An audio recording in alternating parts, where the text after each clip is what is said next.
welcome to IntraChem YouTube channel. In this video I am going to explain 2 marks important questions from second year, so which is useful for your examination, final examination. So let us discuss. First question, state Schottky and Frenkel effect. అంటే Schottky ఎఫెక్ట్ని Frenkel ఎఫెక్ట్ని define చేయమన్నాడు. Example రాస్తే సరిపోతుంది. So మీరు ఎగ్జామ్లో diagram గీయని అవసరం లేదు. So you may draw diagrams whenever it is appear in 4 marks. 4 marksలో ఇచ్చినప్పుడు డయాగ్రామ్ గీస్తే సరిపోతుంది. So let us discuss first one, Schottky defect. So డయాగ్రామ్లో ఆన్సర్ ఉంది చూడండి. ఇక్కడ ఫస్ట్ మైనస్ ఉంది, నెక్స్ట్ ప్లస్ ఉంది, మైనస్ ప్లస్, నెక్స్ట్ ప్లస్ తర్వాత ఏమిచ్చాడు మైనస్, మైనస్ తర్వాత ఏం రావాలి ప్లస్ రావాలి. కానీ ఇక్కడ లాస్ ఆఫ్ ప్లస్ అంటే ఇక్కడ cation miss. Okay, so cation miss here. Next ఇక్కడ చూడండి అనదర్ సైడ్, ఇక్కడ ప్లస్ తర్వాత మైనస్ రావాలి కానీ there is no minus, that is anion also miss from normal site. So that is the answer. So a defect arises. Okay, ఇక్కడ ఉన్న definition కంటే ఇంకొక షార్ట్కట్లో చూద్దాం. The defect arises. Okay, defect arises when it is appear అంటే, so defect arises when equal number of equal number of cation and equal number of anions are missed from normal sites. అంటే ఈ normal sites నుంచి ఎప్పుడైతే ఒక plus ఒక minus equal నెంబర్లో loss అయితే ఆ డిఫెక్ట్ని ఏమంటాం, షాట్కీ డిఫెక్ట్ అంటాం. ఓకే, ఇది అయానిక్ సాలిడ్స్లో వచ్చే డిఫెక్ట్స్. ఓకే, మనకు అయానిక్ సాలిడ్స్ అంటే NaCl అయానిక్ సాలిడ్ క్రిస్టల్ కదా. సో ఇది సాలిడ్ స్టేట్లో కాబట్టి క్రిస్టల్స్ గురించి మాట్లాడుకుంటాం. ఒక క్రిస్టల్లో equal number of cation equal number of anions miss అయితే ఆ డిఫెక్ట్ని ఏమంటాం, Schottky defect. Example silver bromide and NaCl. Next Frenkel defect చూద్దాం. So it is also a defect of ionic solid. Okay, లేదా this is a defect. In this defect the ion shifted from, మెయిన్గా cation అనేది ఎక్కువగా shift అవుతుంది. So the defect in which cation is shifted from actual site to interstitial site. చూడండి, these are the normal sites. Defect arises from shifting of normal site to interstitial site is called Frenkel defect. Example silver chloride రాసుకోవచ్చు. So ఇది ఎలా ఉంది, ఇంతకుముందు చూసిన దాంట్లో ఉంది, కాకపోతే ఇక్కడ అక్కడ ఈక్వల్ లాస్, ఇక్కడ ఇంటర్స్టిషియల్ స్పేస్లోకి వెళ్ళిపోతాయి. Substance, water amorphous substance. Give example. అంటే అమార్ఫస్ సబ్స్టెన్సెస్ అంటే solids. Amorphous solids 2 types, crystalline substances, crystalline solids, amorphous solids. So the substances in which particles are not arranged in an order. So particles not arranged orderly. Okay, not arranged in an ఆర్డర్లో లేకుండా ఉండే solid సబ్స్టెన్సెస్ని ఏమంటాం, amorphous substance అంటాం. లేకుంటే the solid substance in which arrangement of particles is not in an order అని రాసుకోవచ్చు. Okay, example glass and rubber. Okay, next what makes glass different from quartz. అంటే గ్లాస్కి క్వార్ట్జ్కి దేనివల్ల డిఫరెన్స్ వస్తుంది అన్నారు. రెండు కూడా SiO2 సబ్స్టెన్సెసే, కానీ గ్లాస్ అనేది మనకు అమార్ఫస్ ఫామ్, అంటే particles not in an order, whereas quartz అనేది క్రిస్టలైన్ ఇన్ నేచర్. సో ఇది కరెక్ట్ ఆన్సర్, సరిపోతుంది. So next question, coordination number. So coordination number అంటే ఇది important. So what is coordination number అంటే, so the nearest neighbourhoods are the neighbours. Next question, coordination number. So the number of nearest oppositely charged ions surrounding in a particular ion. లేదా ఇంకో రకంగా ఎలా చెప్పొచ్చు అంటే, the number of nearest neighbours in N atom which is in a unit cell. ఒక unit సెల్లో ఒక atom ఉంటే ఆ ఆటమ్కి నియరెస్ట్ నైబర్స్ ఆటమ్స్ ఎన్ని ఉన్నాయో చెప్తే దాన్ని ఏమంటాం, కోఆర్డినేషన్ నంబర్ అంటాం. ఓకే, ఒక ఆటమ్ చుట్టూ ఉన్న నైబర్ ఆటమ్స్ ఎన్ని ఉంటే అదే కోఆర్డినేషన్ నంబర్ అంటాం. So that is in unit సెల్లో చెప్పుకోవాలి. సో ఎగ్జాంపుల్ సోడియం క్లోరైడ్కి కోఆర్డినేషన్ నంబర్ 6 అంటే సోడియం చుట్టూ నైబర్ ఆటమ్స్ క్లోరిన్ ఎన్ని ఉంటాయి, 6 క్లోరిన్ ఆటమ్స్ ఉంటాయి. సో అందుకే దాని కోఆర్డినేషన్ నంబర్ ఎంత, 6. So let us discuss the coordination number of different solids. యాక్చువల్గా మనకు ఎగ్జామ్లో ఇక్కడ coordination number of body centred, face centred, simple cube అని అడిగే ఛాన్స్ ఉంది. సో డైరెక్ట్గా మీరు గుర్తుపెట్టుకుంటే సరిపోతుంది. సింపుల్ క్యూబ్లో మనకు 6 కోఆర్డినేషన్ అంటే నైబర్ ఆటమ్స్ అంటే ఒక అయానిక్ సాలిడ్లో నైబర్ ఆటమ్స్ అని చెప్పేదే కోఆర్డినేషన్ నెంబర్ అంటాం. సో కోఆర్డినేషన్ నెంబర్ 6 అది ఎలానో చెప్పడానికి ఇందులో కొంచెం డయాగ్రామ్స్ వేశాను చూడండి. సో ఇప్పుడు ఇది ఏదైతే మనం అనుకుంటున్నామో ఈ ఆటమ్ చుట్టూ ఉన్న నైబర్ ఆటమ్స్ ఏంటియో చూద్దాం. సో యాక్చువల్గా ఇక్కడ this is the first neighbour atom, second neighbour atom and third neighbour atom. ఇది ఈ యూనిట్ సెల్. దీనికి అంటే మనకు అయానిక్ సాలిడ్ అంటే ఒకటే యూనిట్ సెల్ ఉండదు కదా. సో దీంతోపాటు మనకు రిమైనింగ్ అడ్జసెంట్ యూనిట్ సెల్లో ఉన్న మిగతా 3 కూడా కలిపి మొత్తం ఎన్ని అయితే 6 అవుతాయి. సో 4, 5, 6. సో ఒక యూనిట్ సెల్లో ఉన్న 3, నెక్స్ట్ యూనిట్ సెల్లో ఉన్న 3 కలిపి మొత్తం coordination number in simple cube is 6 అని చెప్పుకోవచ్చు. నెక్స్ట్ ఎఫ్సిసిలో ఉన్న కోఆర్డినేషన్ నెంబర్ చూద్దాం. ఎఫ్సిసిలో కోఆర్డినేషన్ నెంబర్ అంటే ఫేస్ సెంటర్డ్ క్యూబిక్ లాటిస్లో ఎలా కోఆర్డినేషన్ నెంబర్ 12 అవుతుందో చూద్దాం. యాక్చువల్గా కోఆర్డినేషన్ నెంబర్ ఎంత, 12. సో హౌ ఇట్ ఈస్ అంటే చూద్దాం. సో ఫస్ట్ ఇక్కడ చూడండి. సో ఇప్పుడు నేను ఏ ఆటం చుట్టూ 12 నైబర్ ఆటమ్స్ ఉన్నాయో చూద్దామంటే I selected this one. So ఇక్కడ ఏదైతే సెలెక్ట్ చేసుకున్నానో ఈ సెలెక్ట్ చేసుకున్న ఆటమ్ చుట్టూ ఎన్ని ఆటమ్స్ ఉన్నాయి, నైబర్ ఆటమ్స్ 12. ఎలానో చూద్దాం. సో ఇది ఏదైతే లేయర్ ఉందో దీంట్లో ఎన్ని ఉన్నాయి, 4. సో నేను దీన్ని కన్సిడర్ చేస్తున్నాను. ఏదైతే ఈ ఫేస్ ఉందో, సో ఫేస్ సెంటర్ కాబట్టి ఫేస్ సెంటర్లో ఇది ఉంది. సో ఈ ఫేస్ సెంటర్ చుట్టూ ఎన్ని ఉన్నాయి, 4 ఉన్నాయి. సో ఈ 4 ఫస్ట్ నైబర్ ఆటమ్స్. నెక్స్ట్ దాంతోపాటు ఏదైతే ఈ ఆటమ్ని మనం అబ్జర్వ్ చేస్తున్నామో ఆ ఉన్న యూనిట్ సెల్లో ఎన్ని ఫేసెస్, ఇక్కడ మనకు this one, second, third, front. ఇక్కడ ఇది ఫ్రంట్, బ్యాక్. ఇది మనకు టువర్డ్ బ్యాక్ సైడ్, ఇది లెఫ్ట్, రైట్. సో ఏదైతే మనం దీన్ని అబ్జర్వ్ చేస్తున్నామో దీనికి ప్రకారం ఎన్ని ఉన్నాయి, ఇక్కడ డౌన్ సైడ్ 4. ఇది ఒక యూనిట్ సెల్. అనదర్ యూనిట్ సెల్లో ఉన్న 4. సో డౌన్ సైడ్ ఉన్నాయి యాక్చువల్ యూనిట్ సెల్. సో యాక్చువల్గా మనం అబ్జర్వ్ చేసేది ఏంటిది, 4 యూనిట్ సెల్ డౌన్ సైడ్.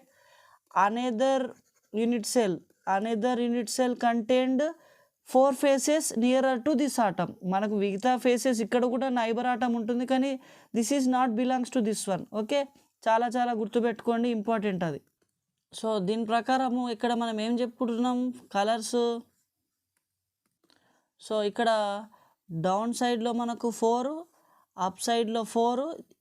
దీన్నైతే ఏదైతే మనం అబ్జర్వ్ చేస్తున్నామో ఆ లైన్లో 4. సో టోటల్గా వేరే యూనిట్ సెల్లో 4 faces.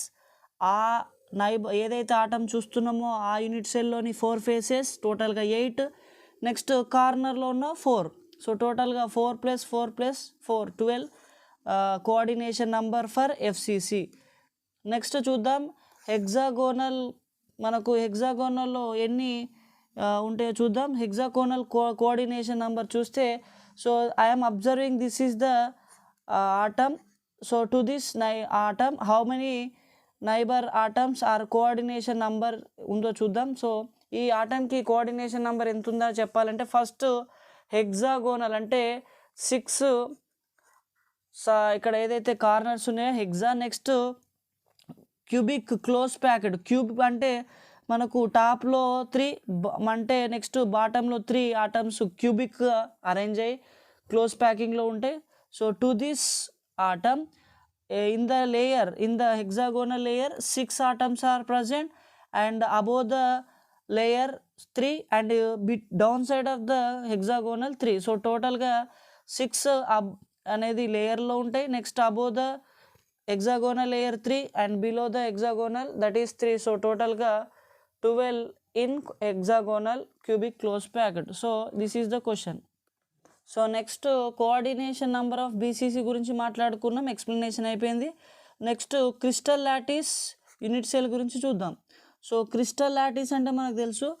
So it is a 3-dimensional regular arrangement constituent particles of A crystal. వెరాస్ unit cell అంటే ఏంటిది? So smallest repetitive part of crystal lattice. Okay, smallest repetitive part of unit సెల్ని ఏమంటాం? Crystal unit cell అంటాం. ఈ unit సెల్స్తో తయారయ్యేది ఏంటిది? Crystal lattice. Okay, so 3-dimensional regular arrangement, ఇది important ఈ line. So 3-dimensional regular arrangement of constituent particles of crystals. So crystals అనేవి 3-dimensionలో రెగ్యులర్గా అరేంజ్ అయి ఉంటే వచ్చేది crystal unit cell, crystal lattice. Whereas unit cell అంటే smallest repetitive. So smallest repetitive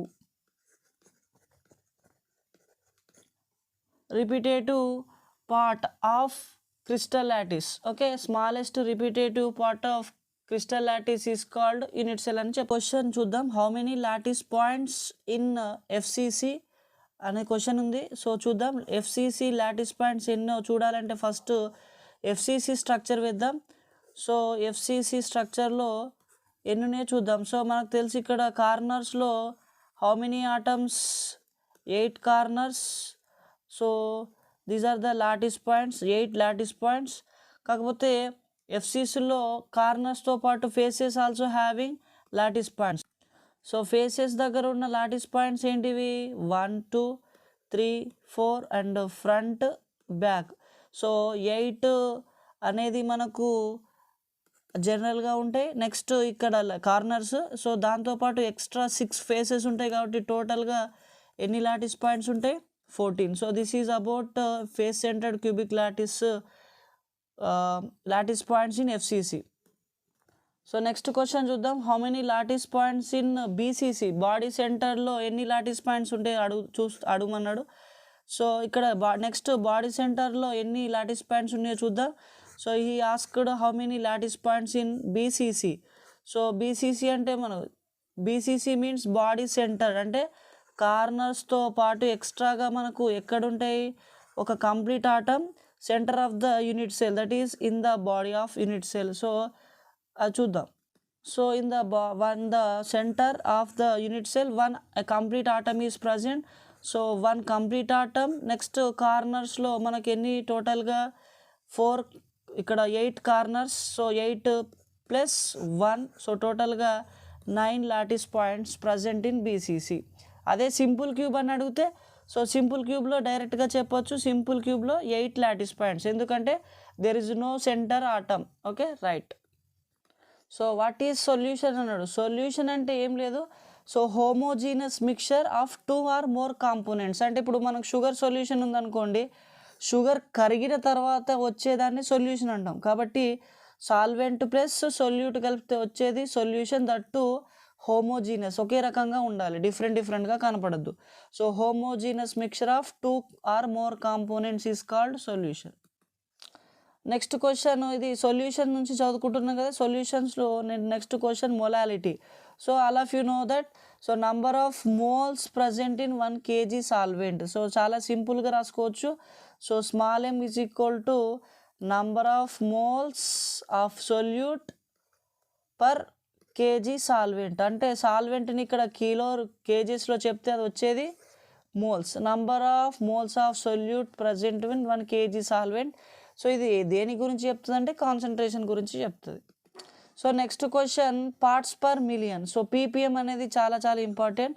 so suppose if you take a lakhs of parts, if you observe 10⁶ parts, okay, ఇందులో ఈ 10, if you take the 10⁶, in this 10⁶, how many parts of one component is present? That is ppm. So number of parts of one component to the total components in solution, okay, into 10⁶, that is called parts per million. So it is the ratio of number of parts of one component to the total parts of all components is called ppm.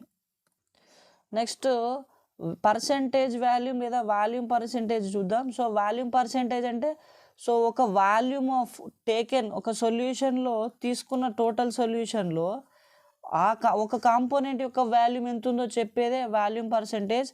So volume of one component to the total volume of the solution. So total volume of solution 100 ml అనుకుందాం. అందులో one component 20 ml ఉంటే so మనకు వచ్చే పర్సెంటేజే volume of that compound. So that is here given volume of one component to the total volume of solution into 100. Okay, next చూద్దాం the Raoult's law. చాలా చాలా important. Raoult's లా అంటే ఏం లేదు, ఇక్కడ మనకు 2 టైప్స్గా చెప్పొచ్చు. సో ఇక్కడ సెకండ్దేమో వొలటైల్, సో ఫస్ట్ది నాన్ వొలటైల్. అంటే ఒక సొల్యూషన్లో సొల్యూట్ అనేది ప్లస్ సాల్వెంట్ ఈ రెండు ఉంటాయి కదా. సొల్యూట్ అనేది వేపరైజ్ అయితేనేమో సెకండ్ది, వేపరైజ్ కాకుండా ఉంటే ఏ ఫామ్లా ఉంటుంది, నాన్ వొలటైల్. అంటే సొల్యూట్ యొక్క క్యారెక్టర్ బట్టి రౌల్స్లా 2 టైప్స్గా చెప్పవచ్చు. ఫస్ట్ రౌల్స్లా ఏంటిది, నాన్ వొలటైల్ సొల్యూట్కి RLVP of a dilute solution direct equal to mole fraction. అంటే relative lowering vapour pressure equal to mole fraction. So that is non volatile solute ఉన్నప్పుడు. Next ఇంకోటి ఏం రావచ్చు అంటే పార్షియల్ ప్రెషర్ ఆఫ్ ఒక సొల్యూషన్లో solute ఉంటుంది, solvent ఉంటుంది. ఈ రెండింటి యొక్క partial pressure of, so partial pressure of each component in solution is directly proportional to mole fraction అని చెప్పుకోవచ్చు. పార్షియల్ ప్రెషర్ గురించి మాట్లాడితే వొలటైల్, ఆర్ఎల్విపి గురించి మాట్లాడితే నాన్ వొలటైల్ అని గుర్తుపెట్టు. Number of moles of solute present in 1 litre solution. ఒక 1 litre సొల్యూషన్లో సొల్యూట్ మోల్స్ ఎన్ని ఉన్నాయని చెప్పేదే molarity. Okay, next ideal solutions. Ideal solutions అంటే the solutions which obey Raoult's law entire range of concentration. అంటే ఏ కాన్సన్ట్రేషన్ తీసుకున్నా ఆ కాన్సన్ట్రేషన్ వద్ద ఆ సొల్యూషను రౌల్స్లాను ఒబే చేస్తే ఆ సొల్యూషన్స్ని ఏమంటాం, రౌల్స్లా అంటాం. సో రౌల్స్లా అంటే ఇప్పుడు చెప్పుకోవచ్చు RLVP directly proportional to mole fraction అని ఇంతకుముందు చెప్పుకున్నాం. అంటే at a particular temperature, at a particular concentrations only this law is obeyed. But if this law is obeyed to a wide range of concentration by that solution, those solutions are called ideal solution. Example n-hexane and n-heptane, ఇవి రెండు కూడా ideal solution లాగా పనిచేస్తాయి. అంటే you may take whatever the concentration you may take of these 2 solutions, they act as ideal solutions అని చెప్పుకోవచ్చు. Okay, next isotonic solutions. అంటే if you take 2 solution, ఇప్పుడు 2 సొల్యూషన్ తీసుకుందాం A and B. If these 2 solutions having same osmotic pressure, so same osmotic pressure at a given temperature. అంటే ఒక temperature తీసుకున్నప్పుడు ఆ 2 different సొల్యూషన్స్కి సేమ్ ఆస్మాటిక్ ప్రెషర్ ఉంటే దాన్ని ఏమంటాం, isotonic solutions. So the solutions which are having same osmotic pressure at given temperature అని రాయొచ్చు. That is called isotonic solutions. మన బాడీలో ఐసోటోనిక్ సొల్యూషన్ ఉంటుంది. సో ఏంటిది, బ్లడ్. సో ఈ బ్లడ్కి ఈక్వల్గా ఉన్న ఆస్మాటిక్ ప్రెషర్ ఉన్న సొల్యూషన్ ఏంటిదంటే saline. Okay, 10% NaCl is called saline. So that is answer. Example రాయాలి, 1 మార్క్. ఐసోటోనిక్ సొల్యూషన్ డిఫైనేషన్కి 1 మార్క్. నెక్స్ట్ ఆస్మాటిక్ ప్రెషర్ చూద్దాం. ఆస్మాటిక్ ప్రెషర్ అంటే it is the pressure, excess pressure applied on to a solution to stop the osmosis. Okay, the pressure which stop the osmosis is called osmotic pressure అని చెప్పుకోవచ్చు. లేదా it is the excess pressure which is applied on to a solution to prevent the osmosis. Osmosis అంటే మనకు తెలుసు, so movement of a solvent from low concentration to concentration. ఆస్మాసిస్ని stop చేయడానికి ఎక్స్టర్నల్గా ఎంత ప్రెషర్ అవుతుందో దాన్ని ఏమంటాం, ఆస్మాటిక్ ప్రెషర్ అంటాం. So if you take a semi permeable membrane and here this is a semi permeable membrane. So in this, if you take the solution, whenever you apply the pressure, so the osmotic process from low concentration to high concentration will stop due to high pressure. Okay, when you the excess pressure which is applied to stop the osmosis, that is called osmotic pressure. Okay, ఆస్మాసిస్ని stop చేసేదే osmotic pressure. Next చూద్దాం, that is ebullioscopic constant. అంటే ఇంతకుముందు osmotic ప్రెషర్లో మనం formula కూడా రాయాలి, pi is equal to concentration into constant or constant, that is ideal solution constant into temperature. Okay, so which is like PV is equal to NRT లాగా ఉంటుంది ఇక్కడ. So ఇక్కడ మనకు next ebullioscopic constant. Ebullioscopic constant అంటే ఇది elevation in boiling పాయింట్లో మనకు observe చేస్తాం.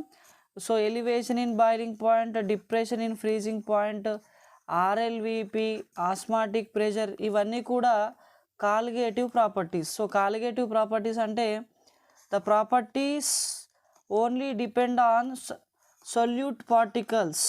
ఓకే, సొల్యూట్ పార్టికల్సే ప్రాపర్టీస్ని డిసైడ్ చేస్తే, ఒక సొల్యూషన్లో ఉన్న సొల్యూటు ఆ సొల్యూషన్ యొక్క కెమికల్ ప్రాపర్టీస్ని డిసైడ్ చేస్తే వాటిని ఏమంటాం, కాలిగేటివ్ ప్రాపర్టీస్ అంటాం. సో కాలిగేటివ్ ప్రాపర్టీస్ అంటే చూడండి, ఇప్పుడు ఒక సొల్యూషన్లో సొల్యూట్ అనేది ఎక్కువ అమౌంట్లో ఉందనుకుందాం. సో ఎక్కువ అమౌంట్లో ఉండడం వల్ల అది ఈ ప్యూర్ సాల్వెంట్ స్టేట్లో ఉన్న వేపర్స్ కంటే తక్కువ వేపర్స్ని ఇస్తాయి. ఎందుకంటే సొల్యూట్ పార్టికల్స్ ఏం చేస్తాయి, it covers the surface of the solution. So దానివల్ల vapours are not evaporate from that solution. అదే సాల్వెంట్లో సొల్యూట్ ఉండకపోవడం వల్ల వేపర్స్ అనేది ఎక్కువ మొత్తంలో వస్తాయి. So whenever the more vapours are coming from solvent, if you add the solute, that solute molecules stop the vapours and decrease the vapour pressure, RLVP. RLVP రావడం వల్ల ఏమవుతుంది, బాయిలింగ్ పాయింట్ ప్యూర్ సాల్వెంట్ కంటే సొల్యూషన్కి ఎక్కువ boiling points ఉంటాయి. దాన్నే elevation in boiling point అంటాం. So దీని గురించి ఇప్పటి వరకు మాట్లాడుకున్నాం, అదేంటిదో చూద్దాం.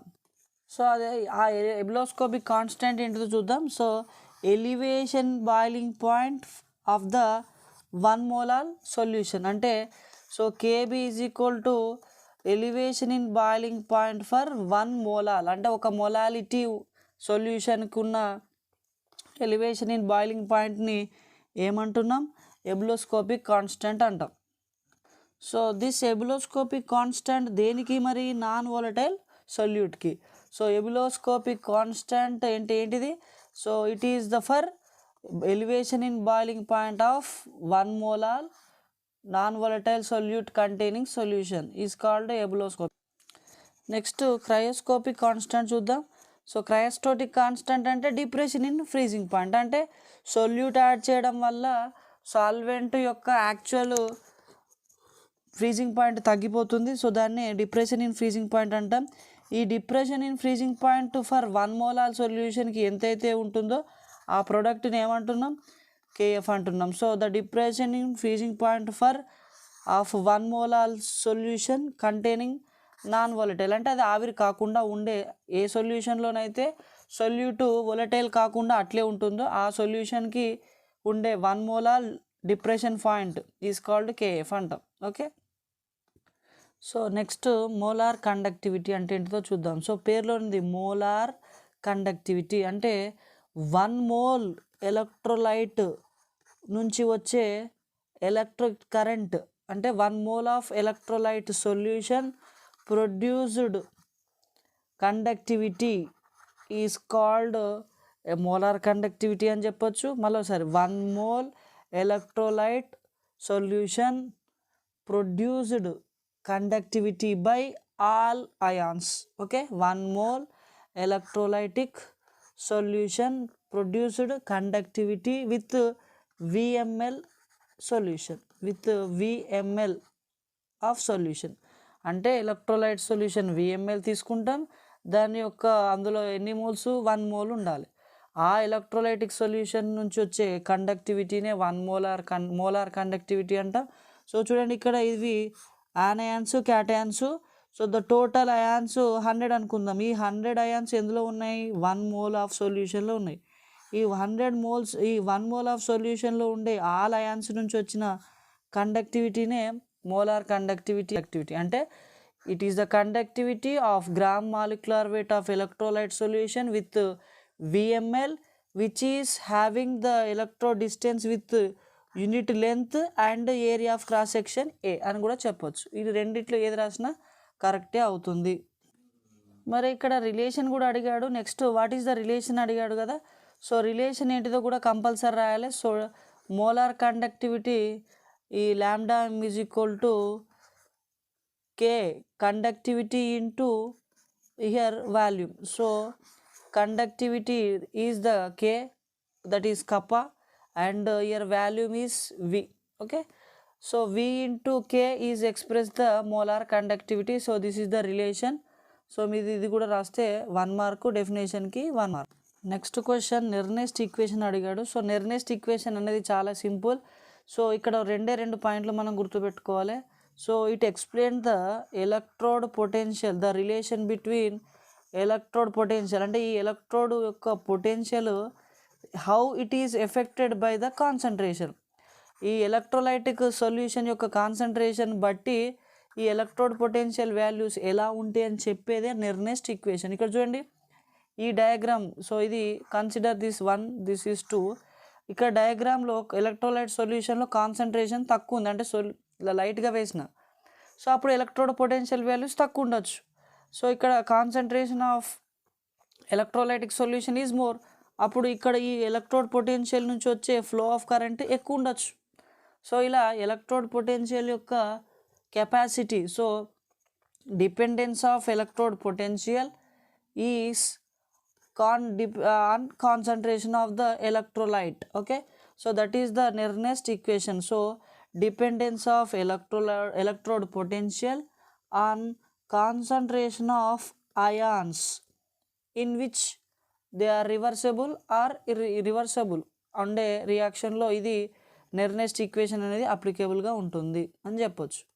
సో నెర్నెస్ట్ ఈక్వేషన్ని చెప్పినాం. ఇప్పుడు ఇంతకుముందు we define the Nernst equation అంటే ఎలక్ట్రోడ్ పొటెన్షియల్కి కాన్సన్ట్రేషన్ ఆఫ్ అయాన్స్. సో ఎలా డిపెండ్ అవుతుంది ఎలక్ట్రోడ్ పొటెన్షియల్ అనేది కాన్సన్ట్రేషన్ ఆఫ్ అయాన్స్ని బట్టి ఎలా చేంజ్ అవుతుంది. So dependence of electrode potential on the concentration of ions is reversible with the electrode అని చెప్పుకున్నాం. That is called Nernst equation. మరి Nernst equation of the following reaction అని అడిగాడు. సో ఇక్కడ చాలా ఇంపార్టెంట్ ఏంటిదంటే ఇక్కడ చూడండి మెటల్ లాస్ అయింది +n by taking the electrons. So ఈ రియాక్షన్ చూడండి, ఈ రియాక్షన్కి నెర్నెస్ట్ ఈక్వేషన్ రాయమన్నాడు. సో ఇక్కడ ఎన్ని ఎలక్ట్రాన్స్ తీసుకున్న తర్వాత వచ్చే దాన్ని ఏమంటాం, రిడక్షన్ అంటాం.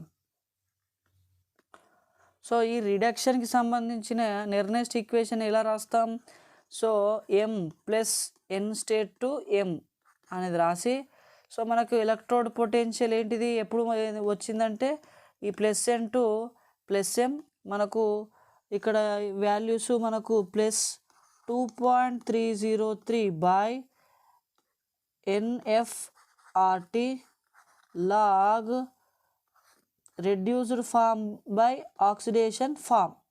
కాన్సన్ట్రేషన్ అంటే ఇక్కడ రిడక్షన్ బై ఆక్సిడేషన్. రిడక్షన్ అంటే ఏంటిది M/M+ స్టేట్. ఓకే, సో దీనికి ఇన్వర్స్ వాల్యూ రాస్తే ఏమవుతుంది, మైనస్ వాల్యూ వస్తుంది. So that is the Nernst equation.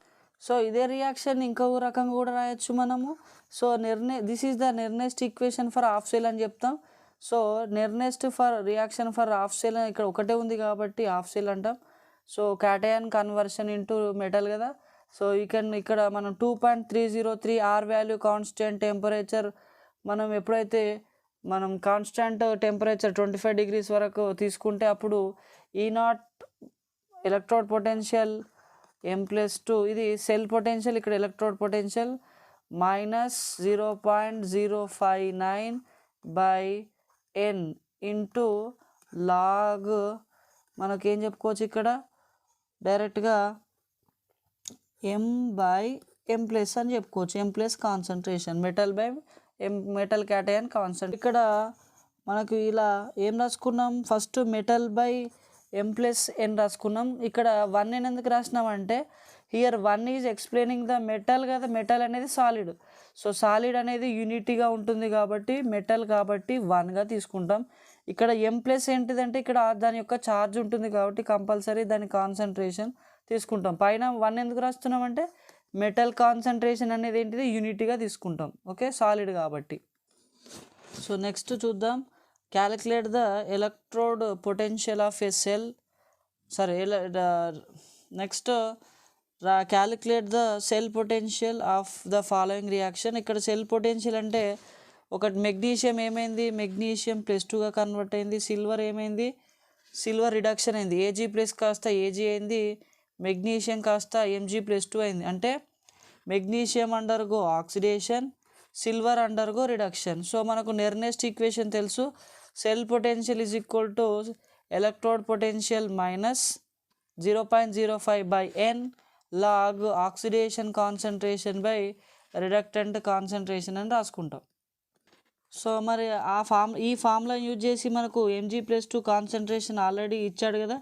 So ఎంత అది 0.130. So directly after applying the value 0.130 for magnesium. What is the reductant Ag+. So reductant ఏంటిది ఇక్కడ మనకు Ag+ ఎంత 0.0001. సో ఎందుకు స్క్వేర్గా రాసినామంటే ఇక్కడ మనకు reaction already explaining how many moles, 2 moles. ఇక్కడ మెగ్నీషియం ఎంత 1 మోల్స్ కాబట్టి స్క్వేర్గా రాసుకుంటే so you May right 3.17 minus ఇక్కడ 0.06 అని రాసుకోవచ్చు కదా 59ని. సో 0.06/2 అంటే 0.03 యూ మే రైట్. సో ఇక్కడ నేను రాసుకుంటున్నాను 0.03 అని రాసుకోవచ్చు. సో ఇంటూ ఏముంది లాగ్ 0.130 ఎలా రాసుకోవచ్చు, 13 × 10⁻⁻² అపాన్ ఇక్కడ 0.0001 అంటే 1 × 10⁻⁻4 హోల్ స్క్వేర్ ఇది కాబట్టి దట్ ఈజ్ ఈక్వల్ టు 10⁻⁻8 అవుతుంది. ఓకే, నెక్స్ట్ ఇంకా దీనిపై ఈ రియాక్షన్ నుంచి ఏం రాసుకోవచ్చు, 3.17 మైనస్ 0.03 ఇంటూ మనకు లాగ్ ఇక్కడ 10⁻⁻8 పైకి వెళ్తే 13 × 10⁻⁻2 ఇంటూ 10⁻+8 అవుతుంది. సో నెక్స్ట్ ఏం రాసుకోవచ్చు ఈ స్టెప్ నుండి 3.17 మైనస్ 0.03 ఇంటూ లాగ్. సో ఇది లాగ్ ఏ ఫార్ములా ఇప్పుడు ఇలా అవుతుంది 13 × 10⁻. సో -2 8 అంటే 6 + 6 మిగులుతుంది.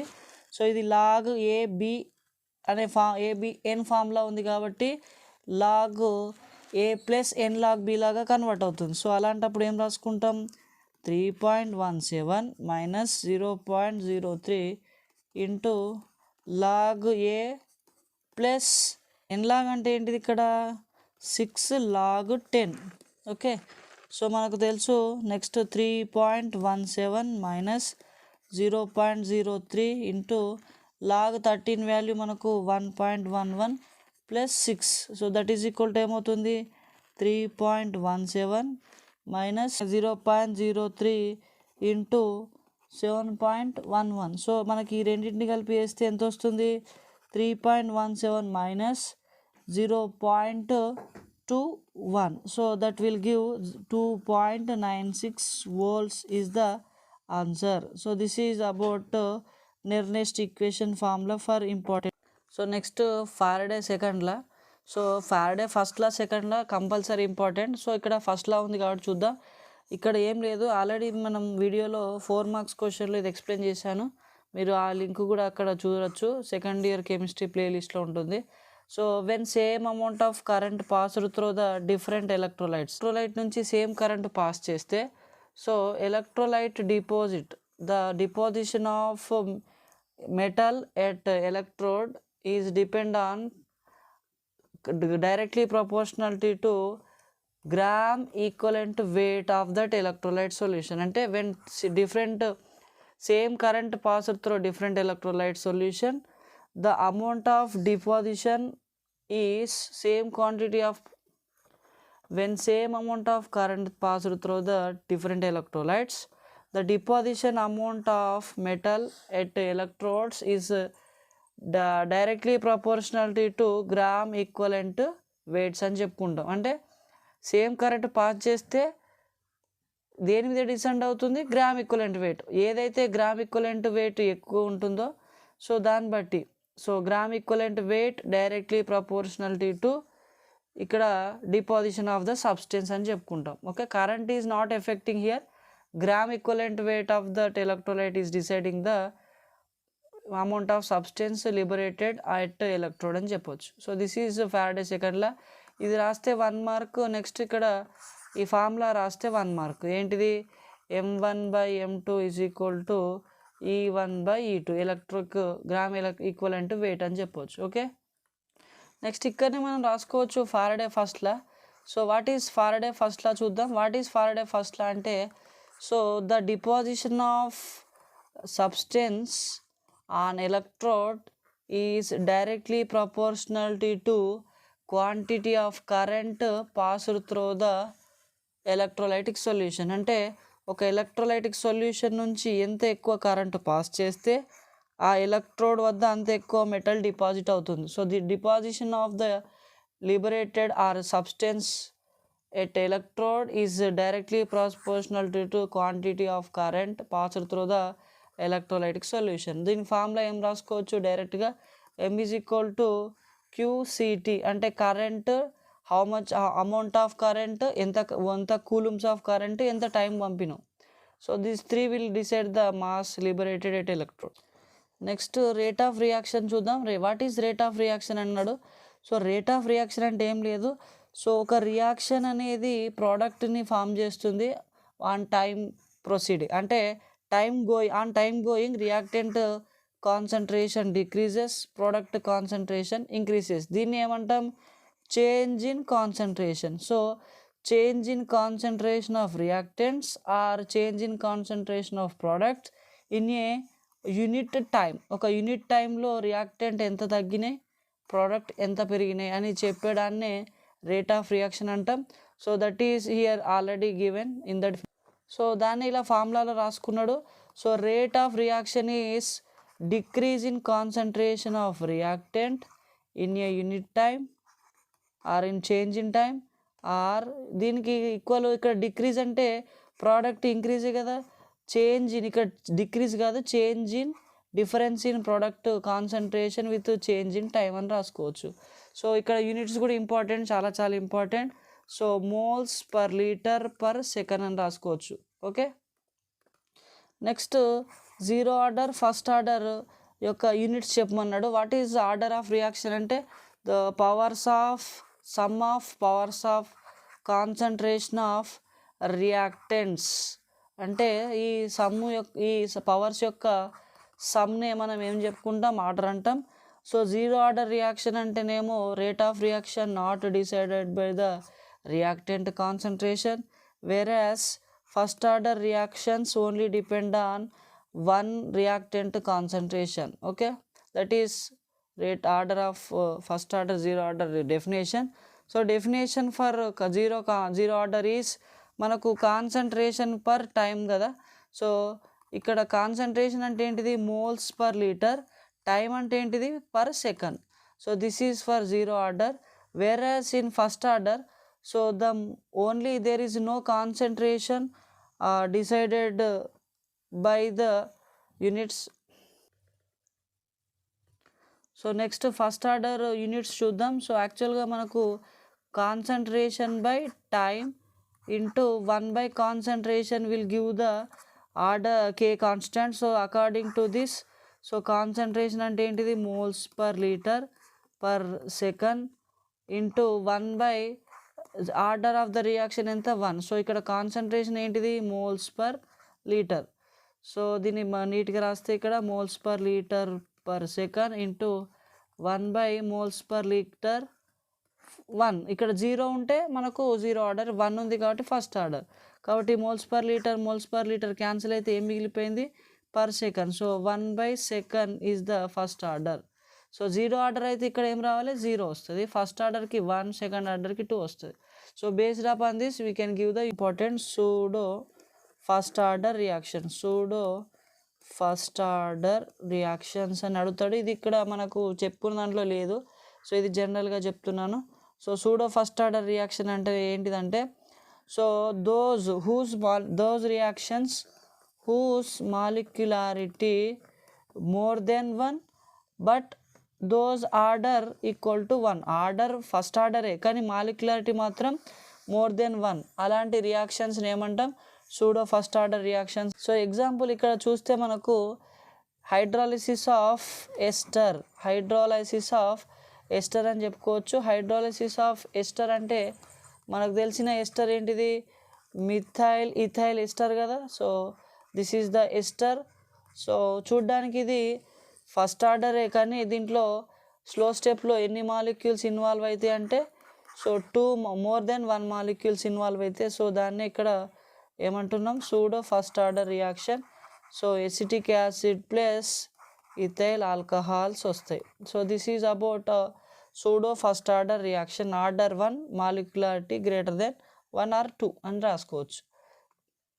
So next elementary reactions, complex reactions from chemical kinetics చూద్దాం. సో ఎలిమెంటరీ రియాక్షన్స్ అంటే the reactions takes place in 1 step.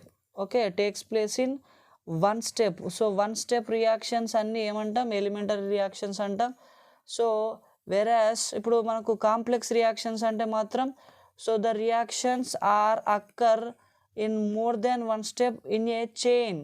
Okay, reactions are involved in more than 1 step, that too in chain form. Okay, that reactions are called complex reactions. Here in complex reaction large number of species are involved. Okay, product రావాలంటే ఇందులో చాలా ఎక్కువ number of reactants involve అవుతాయి కాబట్టి దీన్ని complex reactions అంటాం. So A reaction in which large number of chemical species involved in a sequence manner. Okay, అలా involve అయితే కాంప్లెక్స్ రియాక్షన్స్ అంటాం. ఎగ్జాంపుల్ మనకు ఈథేన్ నుంచి మనకు ఇథిలిన్ నుంచి పాలిథీన్ రావడం అనేది ఒక కాంప్లెక్స్ రియాక్షన్, దట్టు చైన్ అది. సో సింపుల్గా కాంప్లెక్స్ రియాక్షన్ రాసుకోవాలంటే ఈథేన్ని మనకు ఆక్సిడైజ్ చేస్తే ఇథైల్ ఆల్కహాల్ వస్తుంది. ఇథైల్ ఆల్కహాల్ ఆక్సిడేషన్ చేస్తే మనకు మైల్డ్ ఆక్సిడేషన్ చేస్తే ఆల్డిహైడ్, ఇలా కాంపౌండ్స్ అనేది వస్తూ ఉంటాయి. సో సింపుల్గా ఎలిమెంటరీ రియాక్షన్స్ అంటే సింగిల్ స్టెప్లో జరిగేవి, కాంప్లెక్స్ రియాక్షన్స్ అంటే చైన్ ఫామ్లో కంటిన్యూగా స్టెప్ బై స్టెప్లో జరిగే వాటిని ఏమంటాం? Complex reaction. The reactions in which large number of species involved through a sequence of simple reactions అని చెప్పుకోవచ్చు. నెక్స్ట్ అడ్జార్ప్షన్ ప్రాసెస్ చూద్దాం. సో వాట్ ఈజ్ అడ్జార్ప్షన్ అంటే చూడండి, ఇక్కడ సర్ఫేస్ అనేది ఉందనుకోండి, ఇక్కడ సర్ఫేస్ పైన అక్యుమిలేషన్ అంటే గ్యాదర్ కావడం. So accumulation of A substance on the surface in rather than bulk amount, అంటే చాలా తక్కువ అమౌంట్లో మనకు గ్రూప్ ఆఫ్. సో ఇక్కడ adsorption means accumulation of substance on surface area of a solid is called adsorption అని చెప్పుకోవచ్చు. Example ఇక్కడ ఏదైతే చూపించానో ఇక్కడ ఆక్సిజన్ హైడ్రోజన్ పార్టికల్స్ అనేవి మనకు చార్కోల్. సో చార్కోల్ అంటే మనకు ఏదైతే సాలిడ్ సబ్స్టెన్స్ ఉంటుందో ఆ సాలిడ్ సబ్స్టెన్స్ పైన హైడ్రోజన్ గ్యాస్ అనేది అక్యుములేట్ అవుతాయి, గ్యాదర్ అవుతాయి. ఇలా గ్యాదర్ కావడానికి ఏమంటామంటే సో మనం అడ్జార్ప్షన్ అంటాం. ఓకే, నెక్స్ట్ వన్ చూద్దాం. నెక్స్ట్ చూడండి, ఇక్కడ అబ్జార్ప్షన్ అంటే ఏం లేదు. So a uniform distribution of A substance into the bulk of the substance, అంటే మనకు ఓన్లీ సర్ఫేస్ ఏరియా పైన అబ్జార్బ్ అయ్యి గ్యాదర్ అయ్యి అక్యుములేషన్ అయితే అబ్జార్ప్షన్. అబ్జార్ప్షన్ అంటేనేమో uniform distribution of A substance into the bulk of the substance, solid substance లోపలికి వెళ్ళిపోతే అప్పుడు వచ్చేదాన్ని అబ్జార్ప్షన్ అవుతాం. Chalk piece dipped in ink, అది అబ్జార్ప్షన్కి ఎగ్జాంపుల్. నెక్స్ట్ జార్ప్షన్ చూద్దాం. నెక్స్ట్ జార్ప్షన్ అంటే ఏం లేదు, if some substances both show adsorption and adsorption takes place. ఇప్పుడు రెండు ప్రాపర్టీస్ని చూపిస్తే దాన్ని ఏమంటాం? జార్ప్షన్ అంటాం. నెక్స్ట్ మిసైల్ గురించి మాట్లాడదాం. సో మిసైల్ ఈజ్ మీన్స్ ఇక్కడ మనకు మిసైల్ని ఫామ్ చేసేది సోప్. ఓకే, మనకు సోప్ యాక్షన్లో వచ్చేదే missile. Polar parts non polar parts అన్నీ ఒకే రకంగా ఇట్లా రౌండ్ స్పియర్ షేప్డ్ మాలిక్యూల్స్ లాగా ఏర్పడితే దాన్ని so A spear shaped molecule having polar parts are at one side and head parts are, that is polar parts one side, non-polar parts are another side, so aggregate together to form a spear like molecule, so that is called micelle. So micelle ante manaku sodium acetate, so C17H35COONA, so ఇందులో polar part Na plus non polar part C17H35.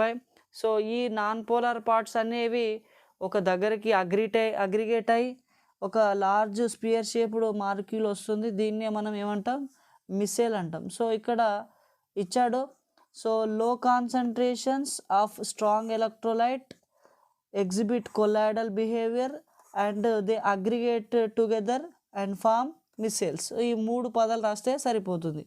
So ఇది గుర్తుపెట్టుకోండి, low concentration of strong electrolytes aggregate together form micelle. ఈ 3 words ఉంటే మనకు 2 marks పడిపోతుంది.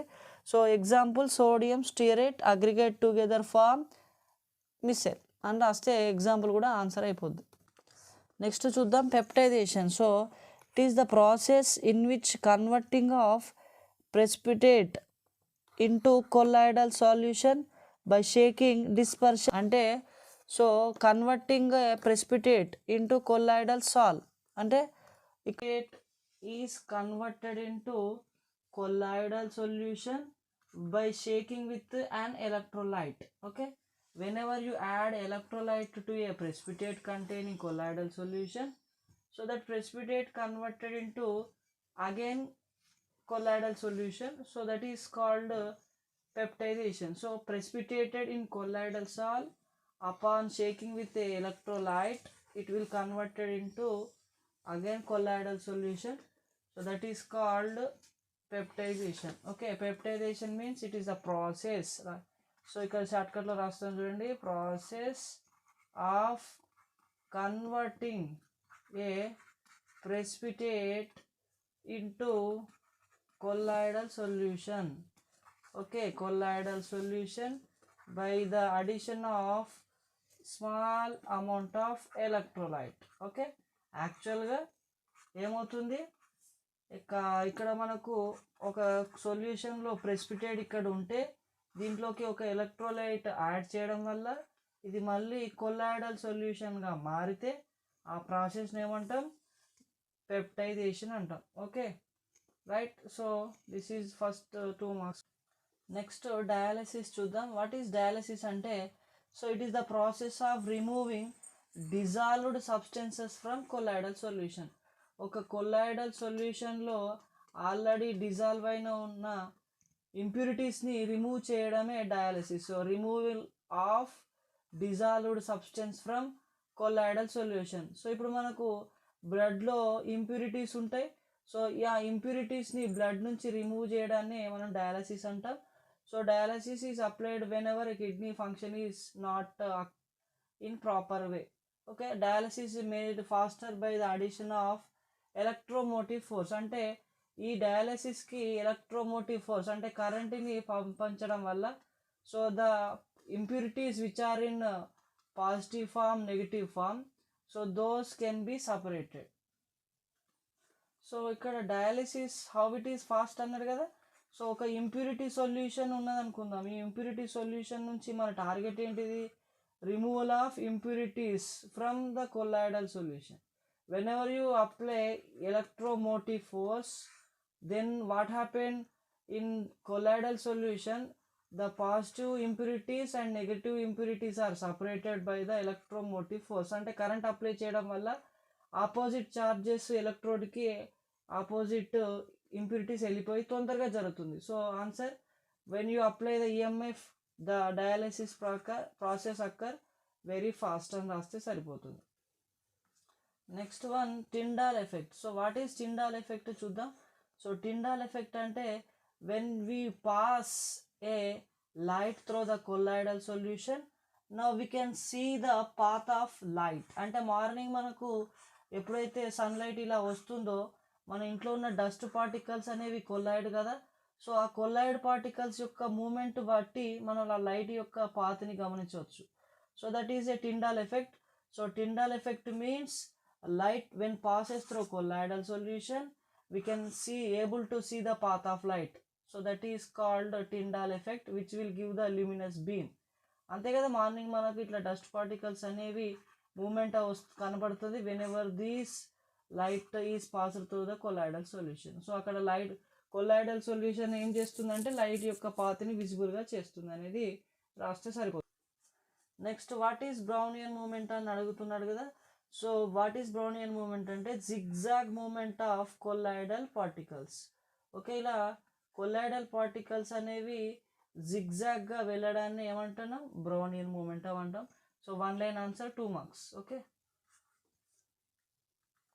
Next ఇది చాలా important, Hardy Schulze rule. ఇక్కడ హార్డీ-షులర్ రూల్ ఏం చెప్తుందంటే coagulation of ion. So greater valency of ion greater will be coagulating power. అంటే కోయాగ్యులేషన్ అనేది దేని మీద డిపెండ్ అవుతుందంటే ఛార్జ్. ఇప్పుడు చూడండి, అల్యూమినియం +3 ఉంది, మెగ్నీషియం +2 ఉంది. So which is with more charge that will can easily coagulate the colloidal solution. ఒక కొల్లాయిడల్ సొల్యూషన్ని కోయాగ్యులేట్ చేయాలంటే ఏం కలుపుతాం, సో మోర్ ఛార్జ్డ్ ఎలక్ట్రోలైట్ కలిపితే తొందరగా కోయాగ్యులేట్ అవుతుంది. So greater the valency of coagulation ion is added greater will be the coagulation.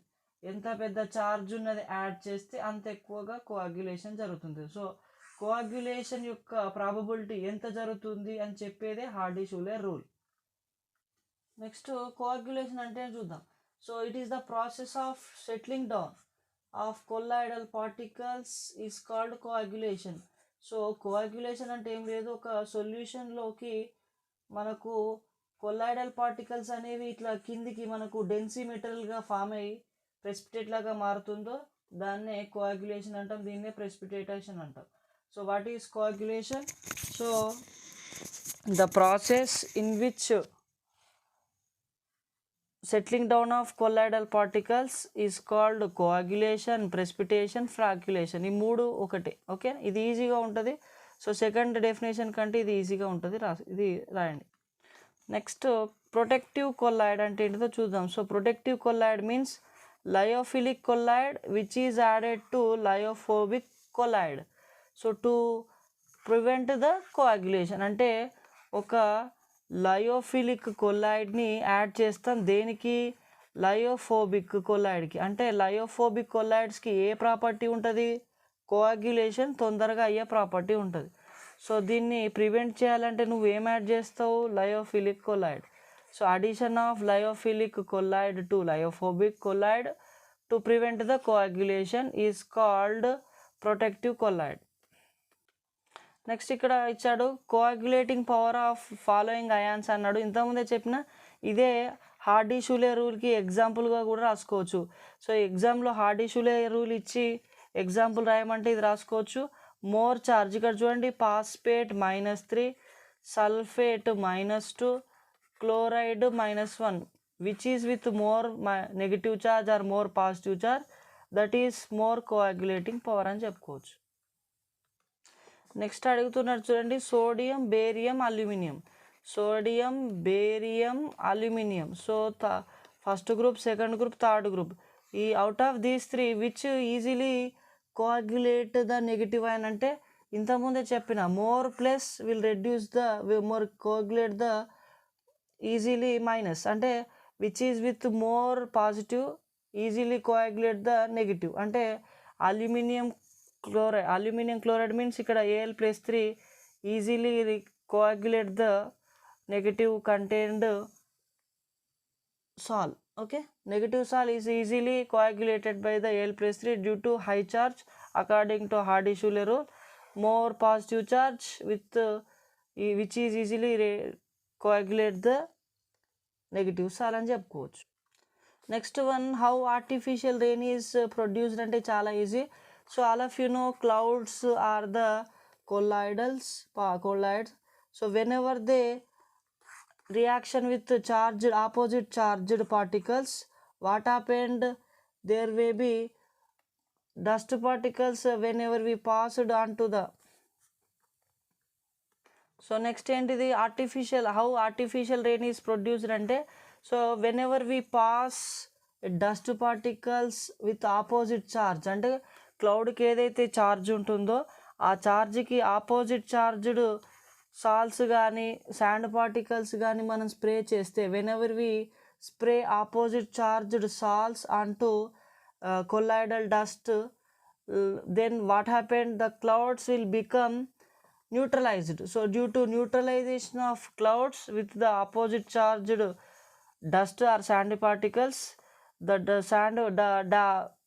so due to opposite charged dust particles or sand particles, the cloud will neutralize and easily coagulate, and hence the droplets may become a bigger size to produce artificial rains అని చెప్పుకోవచ్చు. So ఒకటే ఒక reason, clouds పైనకి మనం sand particles కానీ ఏమైనా పంపిస్తే ఏమవుతుంది, న్యూట్రలైజ్ అవుతుంది. సో క్లౌడ్కి ఒక ఛార్జ్ ఉంది, మనం పంపించే ఛార్జ్ మరొకటి ఉండడం వల్ల ఏమవుతుంది, న్యూట్రలైజ్ అయ్యి డ్రాప్లెట్స్ యొక్క సైజ్ పెద్దగా అక్కడ ఆర్టిఫిషియల్ రెయిన్ వచ్చే అవకాశం ఉంది. So this is